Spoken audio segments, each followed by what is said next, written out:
Good morning. आज आहे आषाढी एकादशी आणि त्यानिमित्त मी बनवणार आहे साबुदाण्याची खिचडी आणि बघूया आपण कशी बनवायची. आपण करूया गॅस ऑन.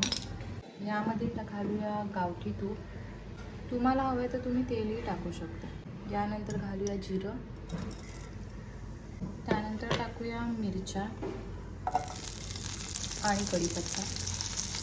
त्यानंतर त्यात टाकूया बटाटे उकडलेले, सगळं एकत्रित करून घेऊया. शेंगदाणे मिक्सरमध्ये बारीक करून घेऊया. शेंगदाण्याचा कूट घालूया.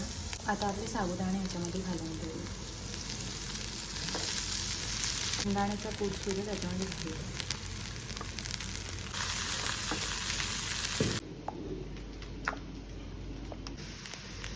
वरून घालूया थोडंसं मीठ.